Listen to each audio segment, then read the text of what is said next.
নমস্কার। আমি এখন চাল দিয়ে আর নারকেল কোড়া দিয়ে একটা নাড়ু বানাবো। চালটাকে ভেজে নিয়েছি, যে কোনো ভাতের চাল, সেদ্ধ চাল, যে কোনো ভাতের চাল। আমার আমার ঘরে বাসমতি ইউজ হয়, তাই বাসমতিটাকেই ভেজে নিলাম। সেটাকে লাল লাল করে বেশ দাঁতের মধ্যে দিয়ে দেখবেন কুটকুট করে ভেঙে যাচ্ছে, তখন সেই চালটা ভেজে, ততটা ভাজা হলে লাল লাল করে ভেজে নিয়েছি। এবার এটাকে গুঁড়ো করে নেব। আর এদিকে এখন আমি বন্ধ রেখেছি, আমি এটা দিয়ে দিলাম কড়াইয়ের মধ্যে। মাখা রয়েছে, খান দিয়ে মেখে রেখেছি। এবার আমি এটা নাড়ু বানাবো। আগে নারকেলটাকে পাক দেবো, তারপর এটা গুঁড়ো করে নিয়ে আসি, তারপরে গুঁড়ো দিয়ে তারপর চালটাকে গুঁড়ো করে নিয়েছি।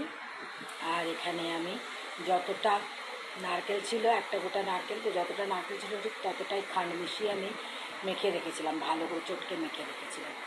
এবার এটা পাক হলে তারপরে আমি চাল গুঁড়িটা দেবো। নারকেলের পাক হয়ে গেছে, এই যখন কড়াই থেকে ছেড়ে ছেড়ে আসছে, মানে এই যে করছি না, এই যে ডালা পাকিয়ে পড়ছে, তার মানে আমার না পাকটা হয়ে গেছে। এবার আমি এটার মধ্যে চাল গুঁড়িটা মিশিয়ে একটুখানি নেড়ে তারপর আমি বন্ধ করে দেবো আঁচটা। এই যে হয়ে গেছে। এবার এটাকে দেখো, এই দেখুন, এই দেখুন হয়ে যাচ্ছে নাড়ু। আমি এবার এটাকে নাড়ু পাকিয়ে নেব। এই যে নারকেল আর চালের নাড়ু হয়ে গেছে, বেশ খেতেও স্বাদ হয়েছে। আপনারা যদি ইচ্ছা করেন এটার মধ্যে একটু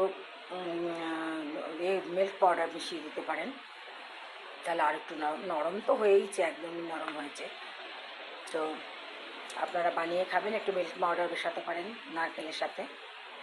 এরকম আমার রেসিপি ভালো লাগলে, আমার রান্না ভালো লাগলে লাইক কমেন্টস করবেন, শেয়ার করবেন, আর অবশ্যই সাবস্ক্রাইব করবেন।